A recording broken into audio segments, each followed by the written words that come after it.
Hello, Civcraft and Aurora. My name is Tambien Sinclair, and this is the first broadcast of the Auroran News Network. Our goal is to provide up-to-date and relevant information about local and regional news for the Auroran Republic and its neighbors, focusing on Ajikko and Nonnet. We aim to air this program weekly and be as in-depth as we can, so if you have anything that you think deserves to be part of this broadcast in the future, please let us know. And now, the news. We begin today with the news from northwest Ajikko, where the volatile political situation and large numbers of small nations have led some to compare the area to the Balkans. Already, the region has been racked by conflict in the form of the short Irian Knights War. The Knights of Networking, known more commonly by their TKON acronym, attempted to stealthily steal some Irian land claims with edited maps. After dismissing Irian overtures, the TKON leadership embarked on a program of raiding in Iria. This was met with a swift response from Concordia and Iria, leading to the purling of the TKON leadership and the annexation of the TKON settlement into Iria as Tellus. Meanwhile, argument over claims has been fierce in the rest of northwest Ajikko, but remained nonviolent thus far. Garundistan, an old 2.0 group, and the Overcast Republic, a collection of friends from the Overcast Network PvP server, have both announced claims in the area, but a collection of ANCAPs operating under the name Free Ajikko have disputed these claims and declared unsettled northwest Ajikko an area free of statism and open for homesteading. In Concordia, the interim government has been replaced after a hotly contested and extremely close election for the Prime Minister between Fellowship 9 and Fin 600. In a stunning upset, Fin 600 and her Federalist Party captured the highest position in the Concordian government. The election was not without drama, however. After Fin was declared the victor, certain Concordians unhappy with the result protested strongly and threatened to leave, leading to other concerned citizens blocking off the Concordian factories and taking the materials stored there in order to prevent a theft. Concordian officials have regained control of the factories, but although some are declaring the action an attempted coup and calling for prosecution, the new Prime Minister has chalked the drama up to miscommunication and called for unity in Concordia in her acceptance speech. Fellowship called the election's result a surprise, but expressed confidence in Fin's abilities.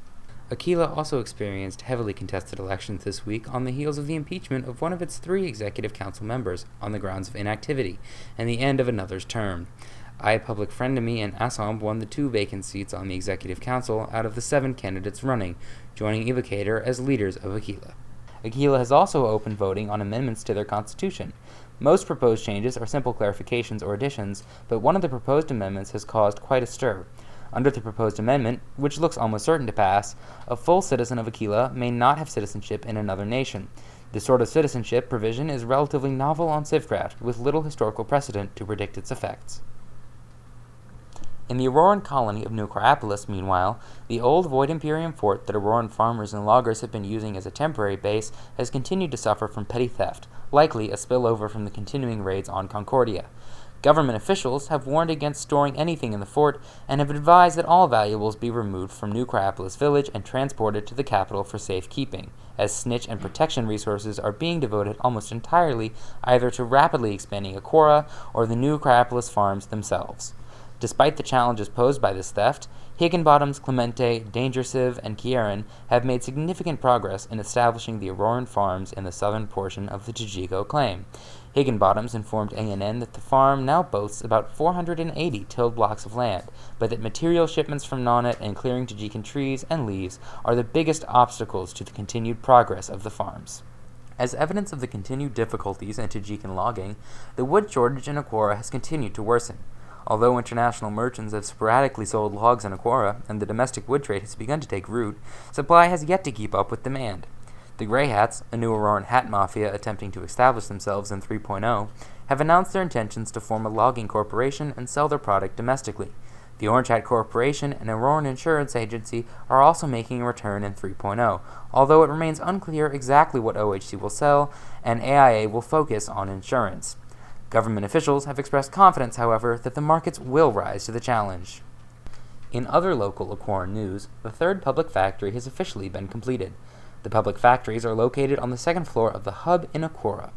Currently, the public factory room offers a wood processor, a sand smelter, and a stone smelter.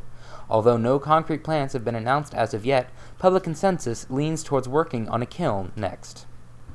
The Auroran government also announced today the implementation of the coal standard. Due to the distinct lack of iron in non-net, all iron in Aurora needs to be put towards practical use such as tools, meaning that the traditional lower denomination currency of Civcraft is unavailable to use in Akora. Although the government had originally been considering the use of gold as this lower denomination, Danger Civ argued effectively for the use of coal as the lower denomination thanks to its inherent value. The government has set a guideline of 20 coal ore per diamond, but is also committed to allowing the markets to adjust the exchange rate as they dictate. Some Aurorans have raised concern about the overabundance of coal in non-net. However, the government has responded to this by stating that they will wait and see how the situation develops and consider coal blocks as a viable alternative should the coal ore devalue too much. For ANN, I'm Tambien Sinclair. Thank you for tuning in, and see you again next week.